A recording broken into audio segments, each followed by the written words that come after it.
maanta waxaynu qaadan doonaa sida aad isaga dhigi lahayd laba qof sidaan oo kale.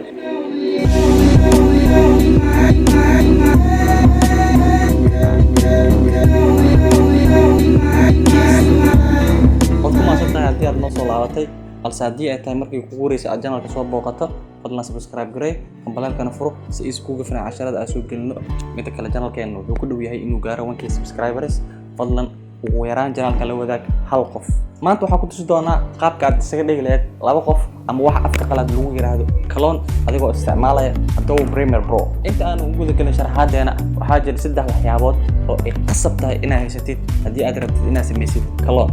Number 1 waxaad u baahan tahay tripod ama wax kaamirada ku celiyo si uu muuqaalka gariir ama shaking kaaga gelin. Number 2 waxaad u baahan tahay camera ama mobile aad ku duubto muuqaalka. shayga saddexaad aad u baahan tahay waa adiga oo ah qofkii iska duubi lahay muuqaalka clone-ka. Clone-ka waxaad ku samayn kartaa laba qaabood. qaabka koowaad oo ah inaad isku duubtid green screen kadibna aad chrome-kiiga markaa iska jartid andin aad isku duplicate gareysid alaba iska dhigtid. taasi waa weyn. habka labaad waa midka aan maanta idin tusi doono. habkaasi oo ah inaad soo qaadatid kaamiradaada iyo tripodkaada kadib aad isdul saartid oo muuqaalkaaga aad ku duubtid tripod si oo shaking am gariir oo kaaga galin. and then waxaad samaynaysaa hal dhinac ayaad fadhiisanaysaa waxaad duubaysaa hadalka qofka geeska jira. marka aad dhamaysato kadib waad soo wareegaysaa positionka labaad ayaad tagaysaa ama qaybta labaad ka banaan maxaa la muuqaalkaaga. and then waxaad duubaysaa jawaabta qofka kale. that's it. marka aad soo duubatid muuqaalkaaga waxaad u baahan tahay inaad muuqaalkaaga habaysid. waxaan maanta kugu tusi doonaa sida aad Premiere Pro-ga ugu samayn lahayd technique-kan. balse dhammaan software-ada kale ee editing-ka waad ku samayn kartaa technique-kan haddii aan lahayn Final Cut-ka iyo Sony Vegas-ka. marka horeysa waxaad soo qaadanaysaa video-gii aad soo duubatay timeline-ka ayaad keensanaysaa. marka aad timeline-ka keento kadib waxaad samaynaysaa aniga waxaan ku duubay one long video oo ah hal video isku wada dhagan.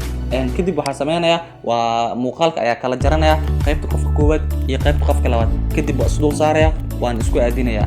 marka aad isku aadisid waxaad samaynaysaa effects crop ayaad soo qaadanaysaa.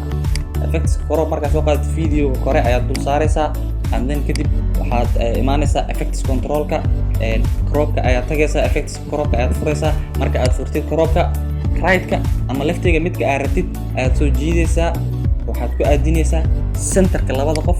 markaas waxaa kuu soo muuqanaya labada qofba frame-ka ayay kuu soo galayaan.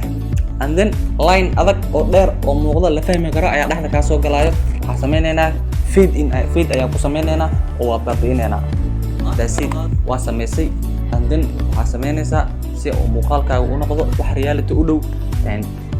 color isku wada mid ayaa siinaysaa labada muuqaalba si loogu maleeyo hal muuqaal. waa intaas. maanta waxaan jeclaystay inaan lagu wadaago video-gan. waxaan rajeynaa inaa wax aad ka faa'iido muuqaalka. haddii ay tahay markii kugu horeysa channelkeena soo booqato fadlan subscribe garee. waxaan channelkan kusoo upload gareynaa casharo qiimo badan sida kan oo kale. intaan dib ugu kulmi doono muuqaalka waxaa idinkaga tagaya sidaas nabadgelyo.